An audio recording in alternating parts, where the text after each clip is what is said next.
Yauma tubaddalul ardu ghairal ardi was samawat wa barazu lillahil wahidil qahhar. Pada hari ketika bumi diganti dengan bumi yang lain. Dan demikian pula langit. Bagaimana itu bumi diganti dengan bumi yang lain? Dalam tafsir ayat ini, seseorang bertanya pada Imam Musa Ridho alaihi tahiyyatu wa taslim. Dan Imam Ridho menjawab, itu kata Imam Ridho alaihissalam, itu artinya bumi diganti dengan bumi yang di atasnya manusia belum pernah bermaksiat. Jadi bumi diganti dengan bumi yang lain itu karena manusia tidak pernah bermaksiat di atasnya. Sebetulnya ada makna yang tentu makna yang disampaikan Imam Ridho alaihissalam itu ada hubungannya dengan apa yang akan kita bincangkan dalam lanjutan ayat surat Az-Zilzalah.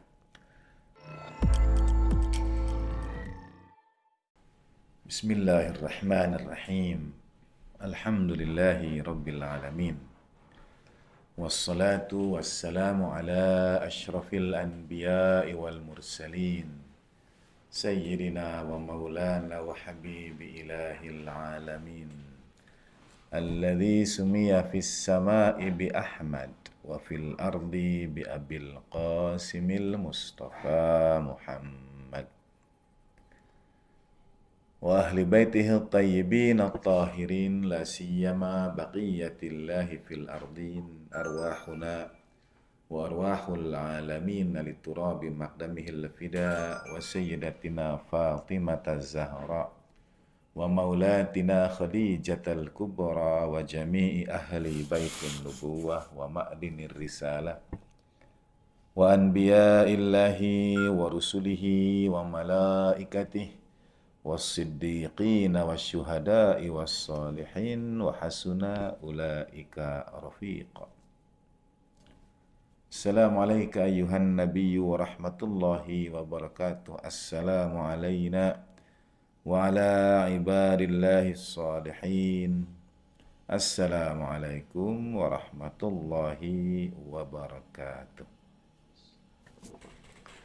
Asyhadu an la ilaha illallah wahdahu la syarikalah wa asyhadu anna sayyidana wa maulana Muhammadan abduhu wa rasuluh la nabiyya ba'dah.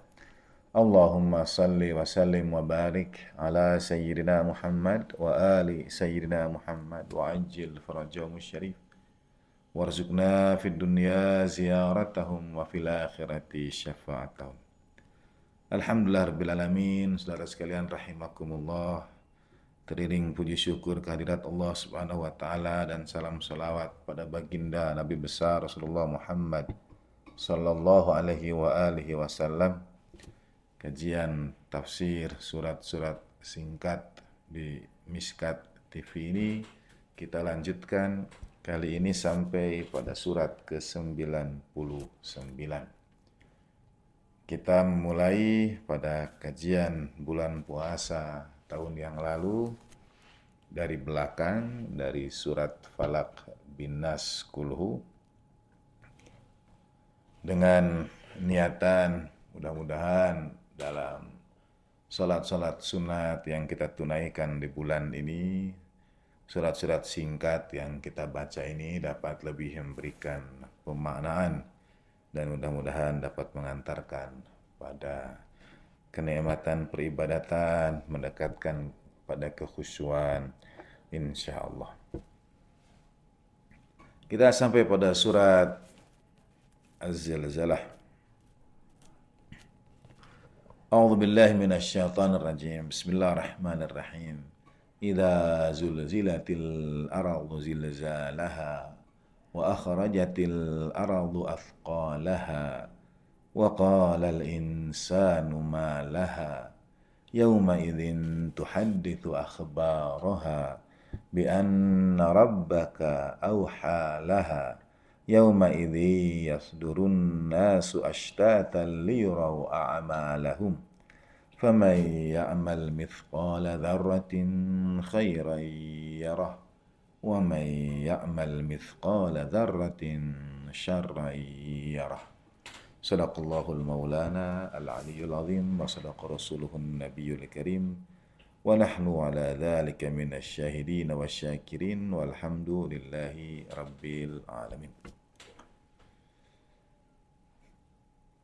Apabila diguncangkan bumi dengan guncangan yang dahsyat dan bumi mengeluarkan apa yang berat yang ada padanya, dan berkatalah manusia apa yang terjadi dengannya pada hari ketika ia menyampaikan kabarnya bahwa Tuhanmu telah mewahyukan kepadanya.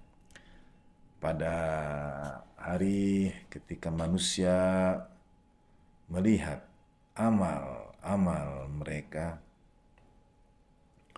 pada hari manusia berhamburan keluar daripadanya, dari bumi itu, dalam keadaan yang beragam, ashtata, dalam beragam jenisnya, liyurau a'malahum, untuk melihat amalan-amalan mereka.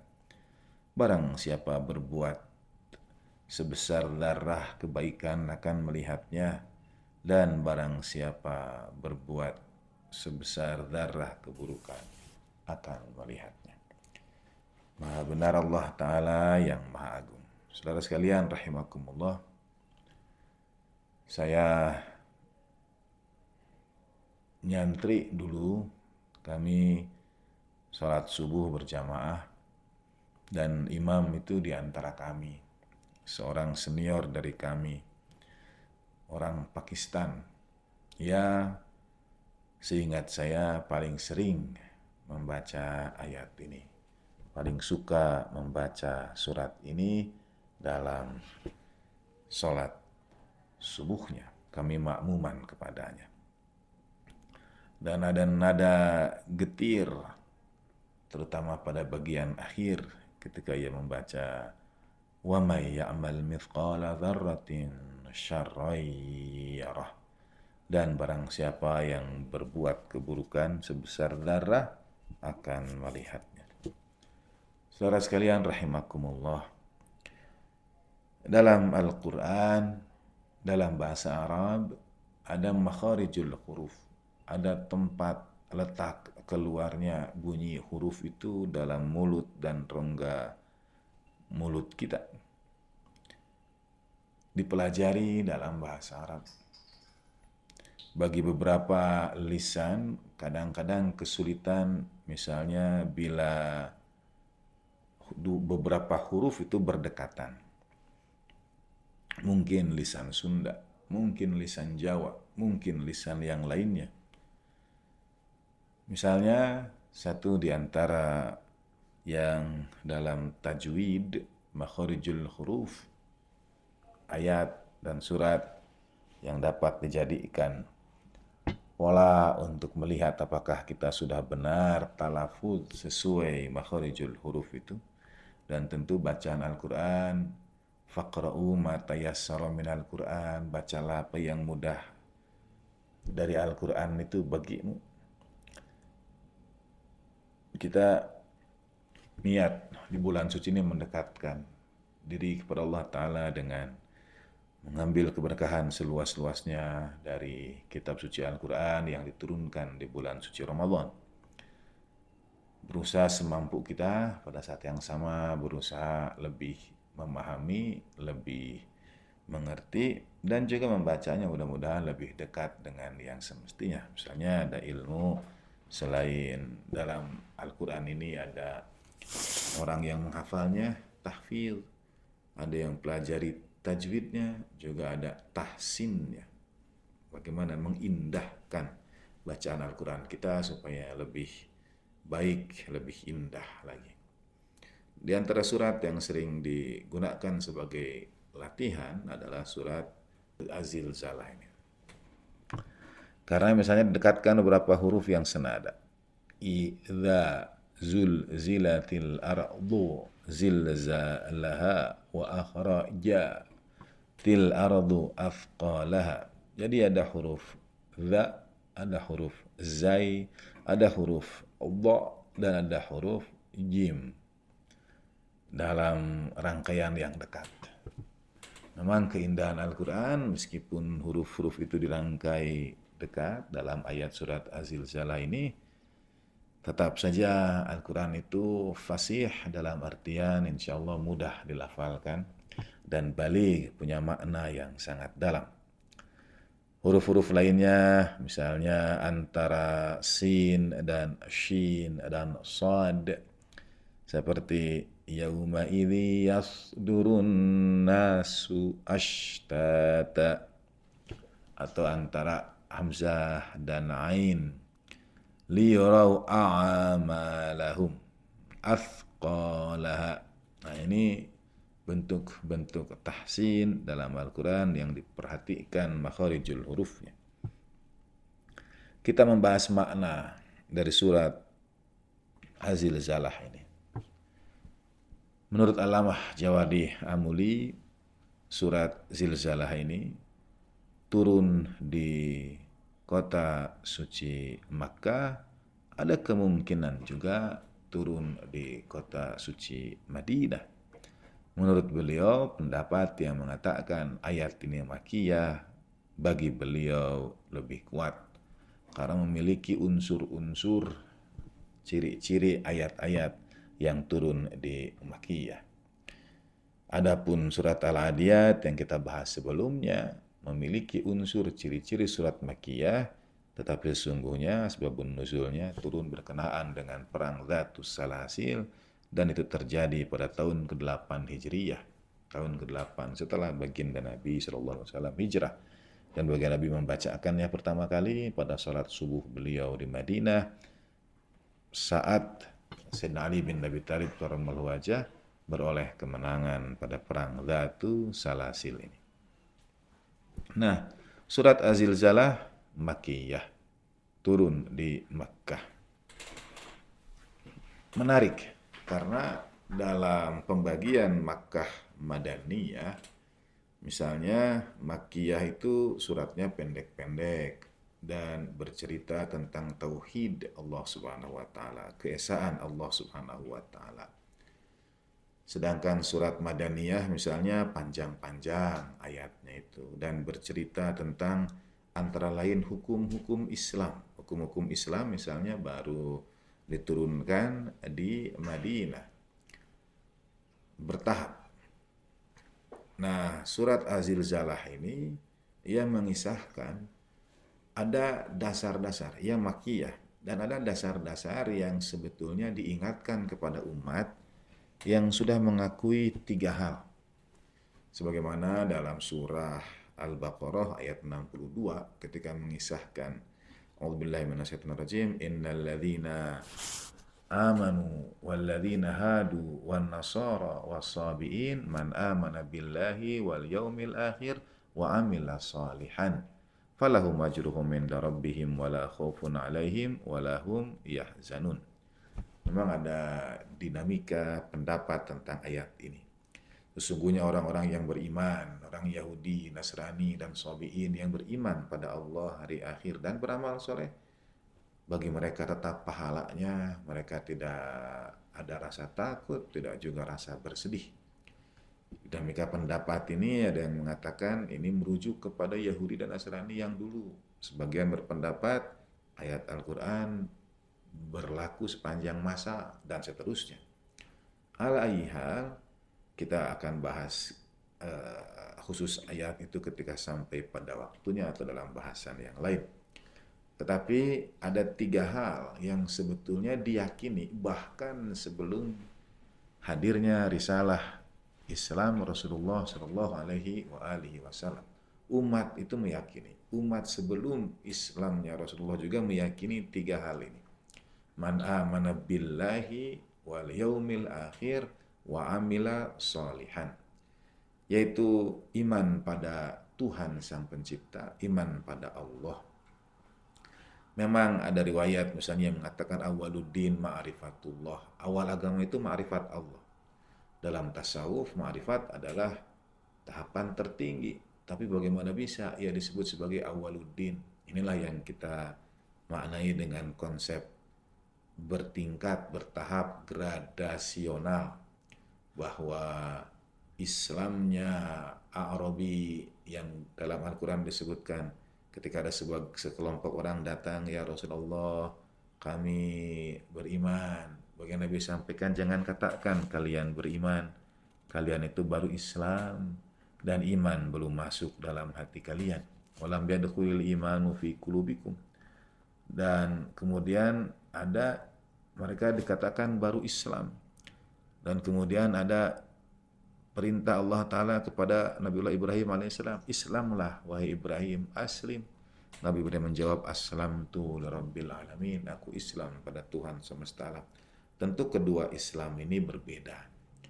Dia bertingkat, bertahap. Demikian pula ma'rifatullah, tidak akan pernah ada ujungnya.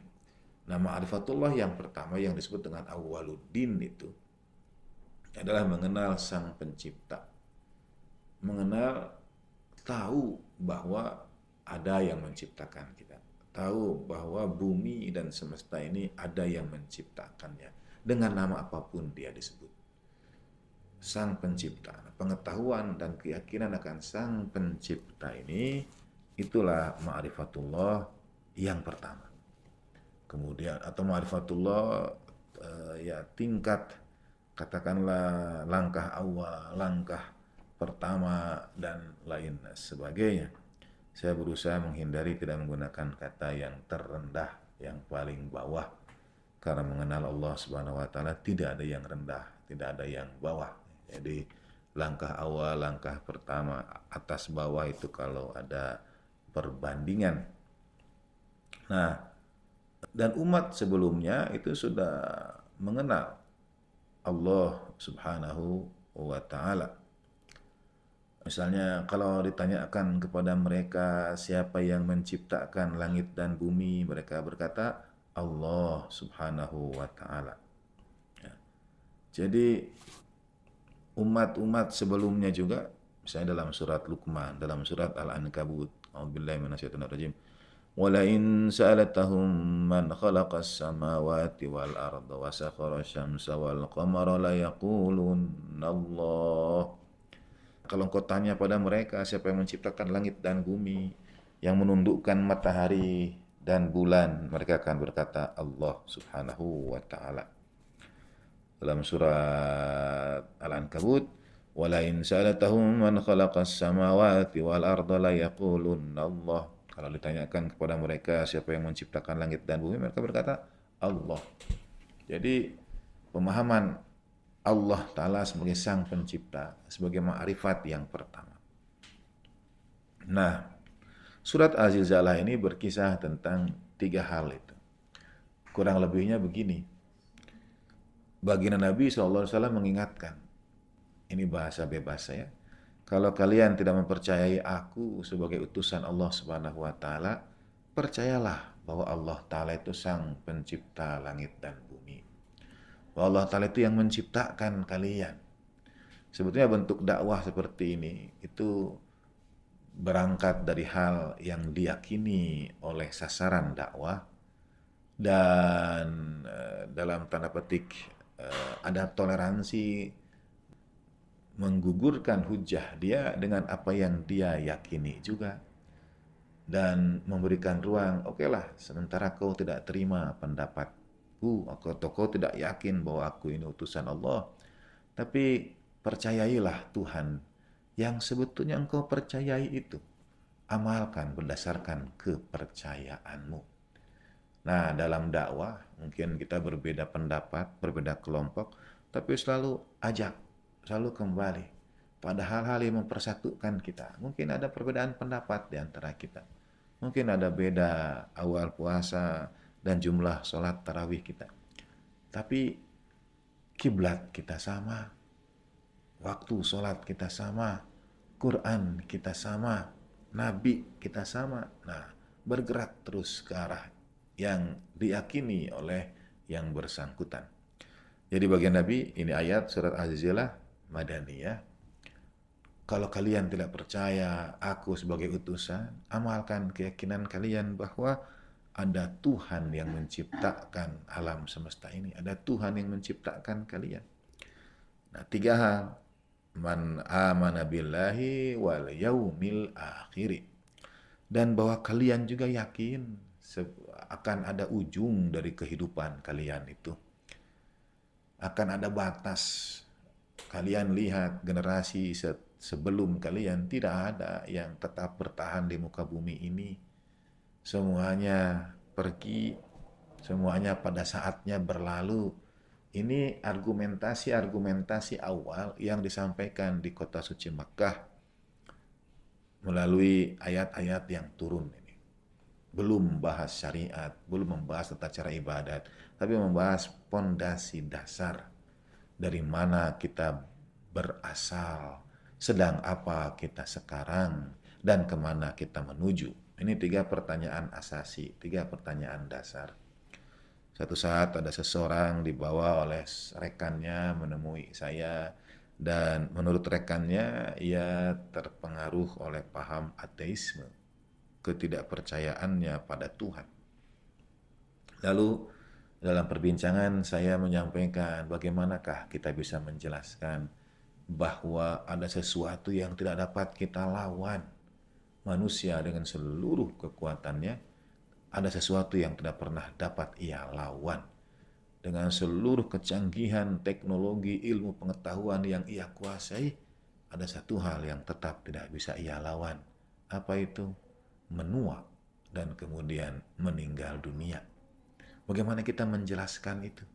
Bagaimana kita ini menua, dan itu manusia tidak bisa lawan. Seluruh ilmu pengetahuan, seluruh harta kekayaan digunakan tidak akan pernah bisa melawan yang dua itu. Mungkin sakit bisa dilawan dalam tanda petik, tapi menua, berubah, ya dari kita bayi, kecil, remaja, dewasa, tidak pernah bisa kita lawan.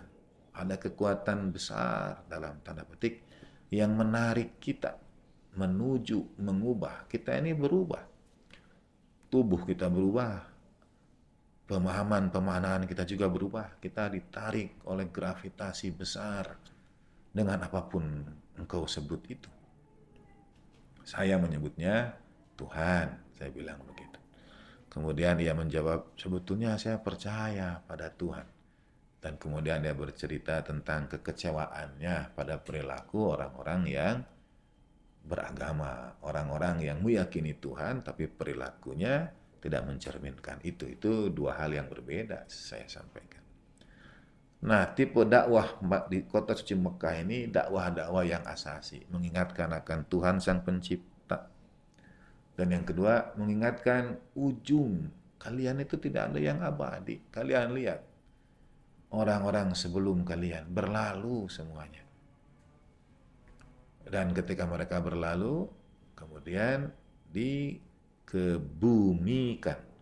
dimakamkan, dimasukkan ke dalam perut bumi.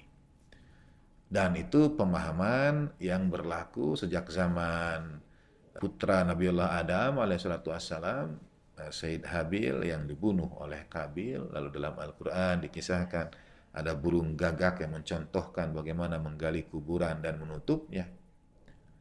Tradisi itu berlaku sepanjang sejarah, sepanjang abad manusia itu dikubur. Ada memang beberapa tradisi keyakinan yang tidak menguburnya. Misalnya dengan membakarnya seperti yang terjadi di Bali, Ngaben. Atau dengan mumifikasi yang terjadi di Mesir. Atau di Tanah Toraja misalnya. Tapi umumnya, dengan triliunan manusia yang pernah hadir di muka bumi, bumi kita ini masih cukup muat dalam tanda petik menampung jasad demi jasad hari demi hari. Nah, Al-Quran surat Az-Zilzilah mengingatkan itu. Bukankah orang-orang sepeninggal kalian telah berada di perut bumi, berada di dalam bumi, karena itu kita sebut dikebumikan, dimakamkan itu dimasukkan ke dalam perut bumi. Nah, idza zulzilatil ardu zilzalaha, apabila bumi diguncangkan. Di sini Al-Quran menggunakan kata zulzila yang adalah bentuk kalimat pasif, fi'il majhul, untuk dalam tanda petik menyembunyikan, walaupun sebetulnya tidak akan tersembunyi. Tapi pola seperti ini digunakan untuk menunjukkan yang melakukannya adalah Sang Maha Kuasa, Allah Subhanahu wa taala. Jadi yang mengguncang bumi ini, idza zulzilatil ardu zilzalaha ini, domirnya huwa majhul itu adalah Allah Subhanahu wa taala atau kekuatan ilahiyah. Wa goncangan bumi ini ketentuan ilahiyah. Karena kita akan melihat pada ayat yang kedua, wa akhrajatil ardu, dia dikembalikan pada bumi dan bumi mengeluarkan athqalaha, apa yang berat baginya. Jadi zulzila digoncangkan, sang pengguncangnya tidak disebut. Dalam tafsir dimaknai tentu adalah kekuatan ilahiyah Allah Subhanahu wa taala, izin Allah Subhanahu wa taala. Dan bumi mengeluarkan. Nah, fa'ilnya, pelakunya adalah bumi. Ketika bumi digoncangkan, pelakunya bukan bumi. Pelakunya itu kekuatan ilahiyah. Tapi bumi mengeluarkan apa yang membebani, ya. Nah, saya sebut beban karena afqal itu sesuatu yang berat. Seperti dalam hadis thaqalain, ats-tsaqalain, nanti kita bahas. Jadi digoncangkannya bumi oleh kekuatan ilahiyah dan bumi kemudian mengeluarkan athqalah. Goncangan ini Al-Quran punya banyak kata. Seperti idza waqa'atil waqi'ah, peristiwa yang sangat besar, dahsyat menuju pada hari kiamat. Atau al-qari'ah, mal-qari'ah. Goncangan juga. Al-Qur'an itu goncangan yang besar. Mungkin kalau dalam bahasa Indonesia ya goncangan, hantaman, apalagi goyangan, apapun itu. Al-Quran punya beberapa kata, dalam bahasa Arab punya beberapa kata. Seperti misalnya dalam surat Al-Waqi'ah juga. A'udzubillahi minasyaitonir rajim. Idza rujjatil ardu rajja, yang digunakan kata rujjat. Sama juga. Nah, sementara ini kita pahami sama dulu, yaitu ketika bumi diguncangkan, rujja, tapi yang digunakan rujjatil ardu rajja. Kalau dalam surat Zilzilah pertama ini zulzila, dan bahasa Arab mengambil ini untuk istilah gempa bumi itu dengan zalzalah. Kalau rujjatil ardu rajja, bisa digoncangkan, goncangan yang dahsyat, ini digempakan. Idza zulzilatil ardu zilzalaha. Nah, ada juga misalnya dalam Al-Quran surat surat An-Nazi'at ayat 7 dan 8, tarjufur rajifah tatba'uhar radifah. Digunakan kata zilzila, digunakan kata rujja, digunakan juga kata rajifah. Tarjufur rajifah itu ada hembusan, tiupan, mungkin kita memaknainya tiupan sangkakala, tiupan hari kiamat, ya. Kita sering mengibaratkan, dan saya pernah ditanya oleh anak SD, saya kesulitan menjawab ketika menjelaskan nama-nama para malaikat, lalu sampai pada malaikat Israfil, tugasnya meniup trompet hari kiamat sangkakala. Anak SD ini bertanya, kalau begitu sekarang malaikat Israfil nganggur dong, karena kiamat belum terjadi, trompet belum ditiup. Nah, tarjufur rajifah tatba'uhar radifah adalah goncangan yang terjadi karena hembusan yang sangat dahsyat, tiupan yang sangat dahsyat. Bayangkan saja kalau ada angin, kita akan melihat sesuatu itu bergetar, angin kencang makin bergoyang, pohon saja. Nah, ini bukan hanya pepohonan tetapi bumi yang berguncangnya itu. Jadi kadang disebut zilzilah, kadang disebut qari'ah, Al-Quran dengan kekhasan makna masing-masing. Disebut juga rujjatil ardu rajja, lalu tarjufu rajifah, tatba'uhar radifah. Ada hembusan yang sangat kencang, disusul lagi oleh tiupan berikutnya, tiupan yang kedua. Al-Quran sebetulnya membedakan antara rajifah dan radifah. Agak sulit bagi kita memang mencari padanan kata. Mungkin yang satu hembusan, yang kedua tiupan. Alaihal, dia membuat berguncang bumi ini, terjadilah hari kiamat misalnya. Atau dalam surah Hajj ayat yang pertama, a'udzubillahi minasyaitonir rajim, inna zalzalatas sa'ati syai'un 'adzim.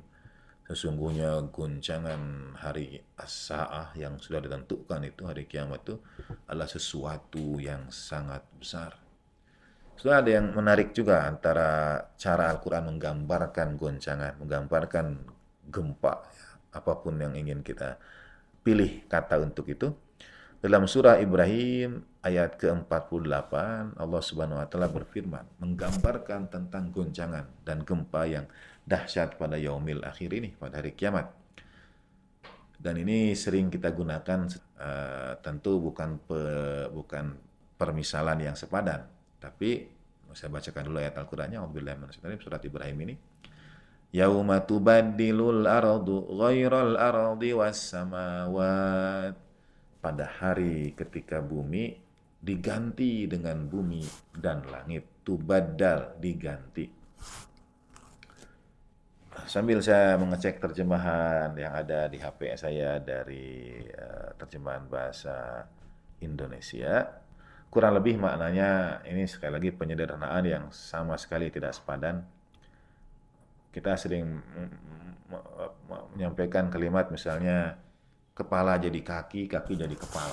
Nah, itu untuk menunjukkan saking ruwetnya, saking ya beratnya sesuatu itu sampai ya kepala jadi kaki, kaki jadi kepala misalnya. Nah, Al-Quran mengisahkan tentang bumi yang diganti dengan bumi yang lainnya. Surat Ibrahim ayat 48. A'udzubillahi minasyaitonirrajim. Surat Ibrahim itu surat ke-14 ayat ke-48. A'udzubillahi minasyaitonirrajim. Bismillahirrahmanirrahim. Yauma tubaddalul ardu ghairal ardi was samawat wa barazu lillahil wahidil qahhar. Pada hari ketika bumi diganti dengan bumi yang lain. Nah, dan demikian pula langit. Bagaimana itu bumi diganti dengan bumi yang lain? Dalam tafsir ayat ini, seseorang bertanya pada Imam Musa Ridho alaihi afdhalul taslim, dan Imam Ridho menjawab, saya lagi ini pembahasan sementara saudara, tentu ada makna yang jauh lebih dalam lagi. Itu kata Imam Ridho alaihissalam, itu artinya bumi diganti dengan bumi yang di dalamnya, yang di atasnya manusia belum pernah bermaksiat. Jadi bumi diganti dengan bumi yang lain itu karena manusia tidak pernah bermaksiat di atasnya. Sebetulnya ada makna yang tentu makna yang disampaikan Imam Ridho alaihissalam itu ada hubungannya dengan apa yang akan kita bincangkan dalam lanjutan ayat surat Az-Zilzalah. Wa akhrajatil ardu athqalaha. Dan bumi mengeluarkan athqalnya. Asqal itu sesuatu yang berat, siqal.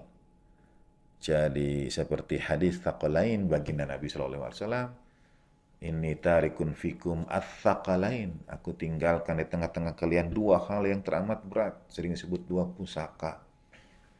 Dua hal yang sangat berat. Atau misalnya, inna sanulqi alaika qawlan thaqila dalam surah Al-Muzammil. Ya Rasulullah SAW, baginda Nabi diminta salat malam, membaca Al-Quran di malam hari, karena kami akan menyampaikan kepadamu, menurunkan kepadamu qaulan syaqila, perkataan yang sangat berat. Nanti sampai di bahasan surat Al-Muzammil kita akan melihat bagaimana ada Quran dan ada qaulan syaqila. Apakah ini dua hal yang sama atau berbeda? Nah, qaulan syaqila, sesuatu yang sangat berat. Wa akhrajatil ardu athqalaha, dan bumi mengeluarkan yang berat baginya, yang memberatkannya. Dalam pemahaman misalnya apa? Memang ada yang berat bagi bumi gitu.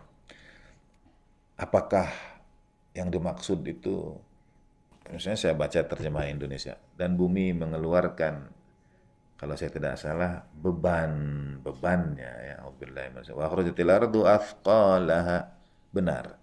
Dan bumi telah mengeluarkan beban-beban berat yang dikandungnya.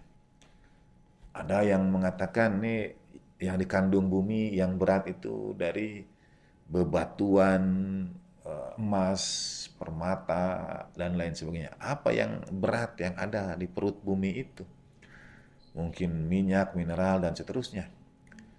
Ada seorang sahabat Imam Ja'far as-Shadiq alaihissalam, Sufyan, yang begitu mendengar kalimat indah dari Imam alaihissalam, ia menyampaikan, indah sekali, berat sekali, ya berharga sekali apa yang kau sampaikan itu, wahai Imam, seberharga intan permata.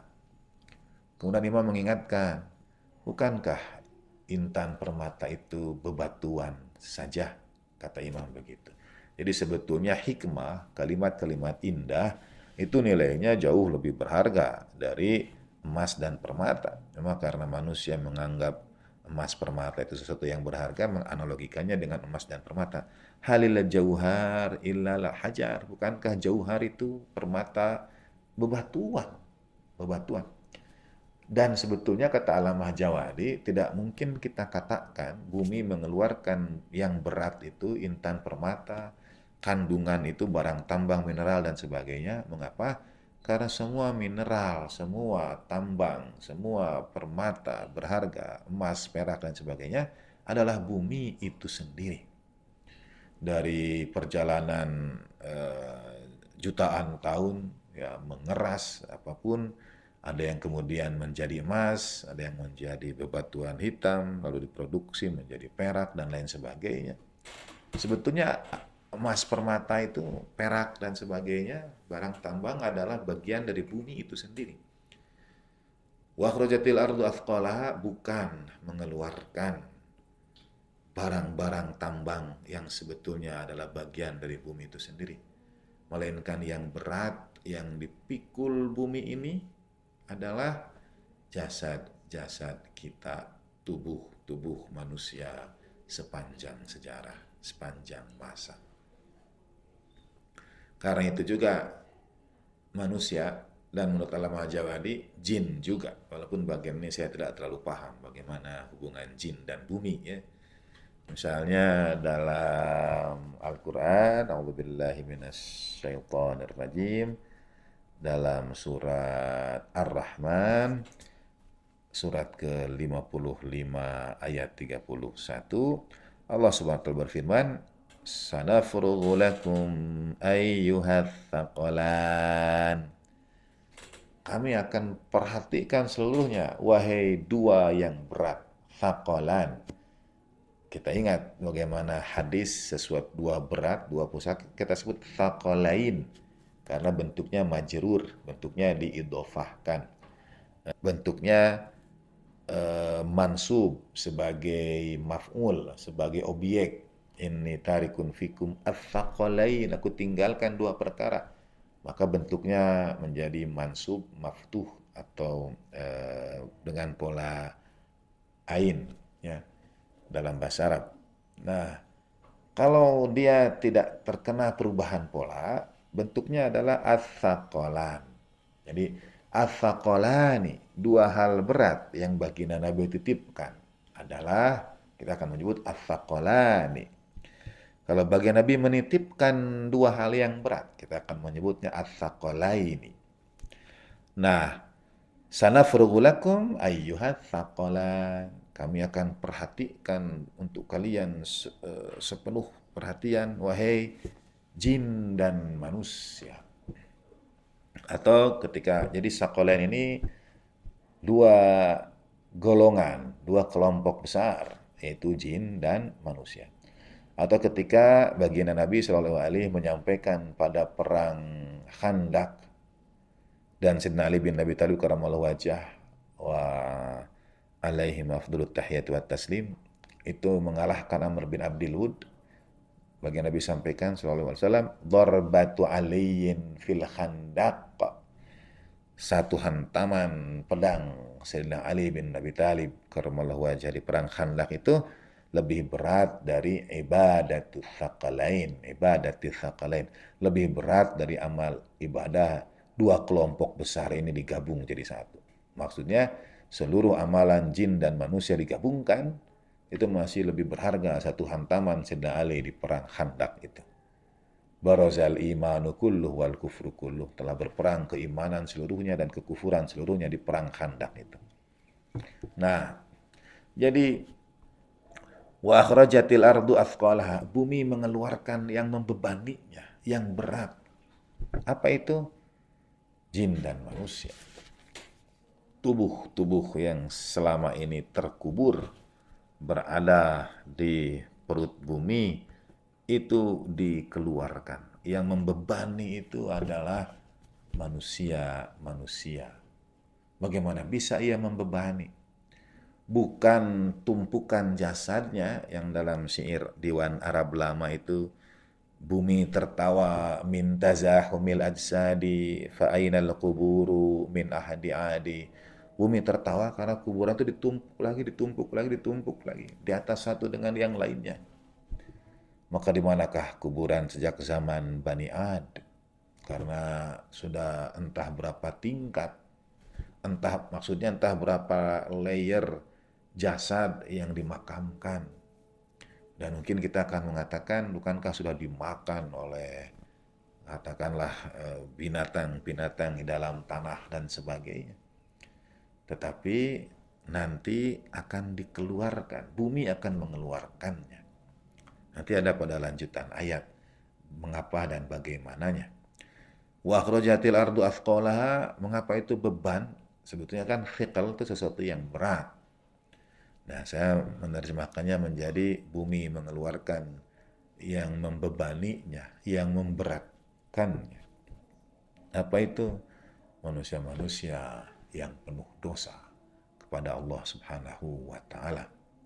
Jadi seumur hidupnya, dan sebetulnya setelah ini Allamah Jawadi itu mengisahkan bagaimana bumi itu sesungguhnya bersaksi. Selain ada riwayat yang mengisahkan kalau di atas bumi itu kita beribadah, ada perbuatan yang Allah Ta'ala ridhoi, bumi bahagia dan bersaksi. Tapi kalau di atasnya kita berbuat maksiat, berdosa, bumi itu mengecam dan mengutuk kita. Ada riwayatnya. Allamah Jawadi memperkuatnya dengan ayat-ayat Al-Quran yang mengisahkan bagaimana bumi itu sesungguhnya bersaksi. A'udzubillahi minasyaitonirrajim. Lahu aslama man fis samawati wal ard. Yusabbihu lillahi ma fis samawati wa ma fil ard. In min syai'in illa yusabbihu bihamdih, dan seterusnya. Itu insyaallah kita akan sampai pada lanjutan, seperti misalnya ayat faqala laha walil ardi tiya tau'an au karha qalata ataina ta'in. Ketika dikatakan kepada langit dan bumi untuk memuja Allah Subhanahu wa Ta'ala, baik dengan taat, pasrah atau dipaksa, bumi dan langit berkata ataina ta'in, kami datang dan kami taat.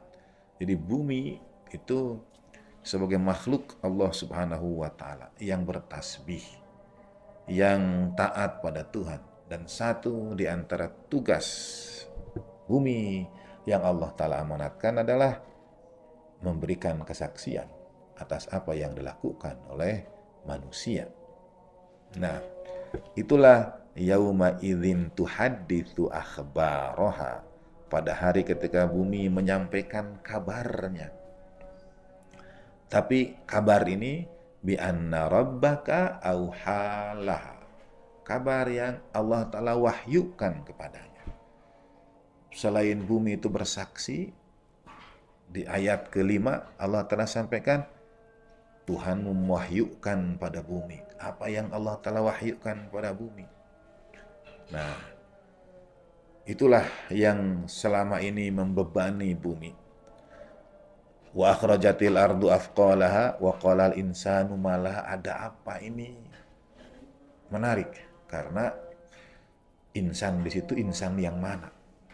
Bukankah bumi diguncangkan dengan seguncang-guncangnya? Anggap kita maknai hari kiamat, maka semua orang sudah meninggal dunia.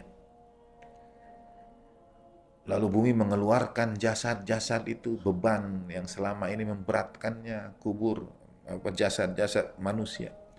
Mungkinkah waqalal insanu itu yang dibangkitkan dari perut bumi itu. Mereka bertanya dan berkata, ada apa ini? Malaha. Nah, perilaku manusia yang berbuat dosa itu yang membebani bumi, yang memberatkan bumi. Analogi seperti ini dalam riwayat juga dapat kita temukan. Misalnya, kalaulah antara perut bumi dan punggung bumi. Jadi ada kelompok yang lebih baik berada di atas punggung bumi karena ia berbuat baik, soleh, dan taat.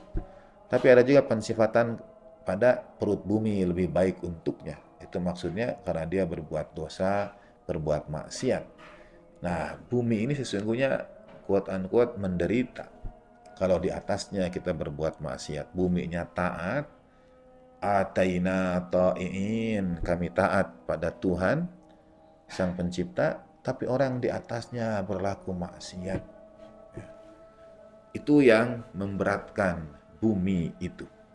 Wa akhrajatil ardu athqalaha wa qala al insanu ma laha. Kemudian insan waktu itu berkata, ada apa? Yauma idzin tuhadditsu akhbaraha. Hari ini bumi akan menyampaikan kabarnya bi anna rabbaka auha laha, atas apa yang Tuhan wahyukan untuknya. Jadi ada wahyu Tuhan untuk bumi. Wah, bumi diguncangkan, zulzilat, menggunakan bentuk majhul pasif karena kekuatan ilahiyah. Lalu bumi mengeluarkan bebannya, beratnya yang selama ini ia pikul. Mungkin ada rasa lega yang saya bayangkan bagi bumi itu. Tetapi kemudian dia menyampaikan kabar akan manusia dengan wahyu yang Tuhan perintahkan pada manusia untuk disampaikan. Wahyu yang bagaimana, kabar manusia seperti apa yang akan disampaikan bumi itu setelah guncangan yang sangat dahsyat. InsyaAllah kita sambung pada kajian selanjutnya. Terima kasih atas seluruh perhatian saudara. Terima kasih atas kerja keras semua kru yang berkhidmat. Teriring doa semoga Allah Subhanahu wa taala jadikan pembaringan almarhumin keluarga kita taman di antara taman-taman surga. Itu yang tidak akan membebani, memberatkan bumi. Dan kita berlindung mudah-mudahan tidak menjadi sumur dari sumur-sumur neraka. Jadi yang memberatkan bumi adalah waliyadzubillah karena banyaknya sumur dari sumur-sumur neraka karena perilaku dan perbuatan dosa umat manusia. Untuk almarhumin kita, untuk para guru, untuk para pejuang, untuk saudara kita di Palestina, untuk para ulama, untuk Sayyidina Al-Qaeda yang punya hak atas kita, keluarga besar, mari kita antarkan ummul kitab Al-Fatihah. A'udzu billahi minasy syaithanir rajim. Bismillahirrahmanirrahim. Alhamdulillahi rabbil alamin arrahmanir rahim. Maliki yaumiddin. Iyyaka na'budu wa iyyaka nasta'in. Ihdinas siratal mustaqim. Siratal ladzina an'amta 'alaihim ghairil maghdubi 'alaihim waladdallin. Wa sallallahu ala sayyidina Muhammadin wa alihi tahirin walhamdulillahi rabbil alamin wa alafu minkum wa ma taufiqi illa billah alaihi tawakkaltu wa ilaihi unib. Assalamualaikum warahmatullahi wabarakatuh.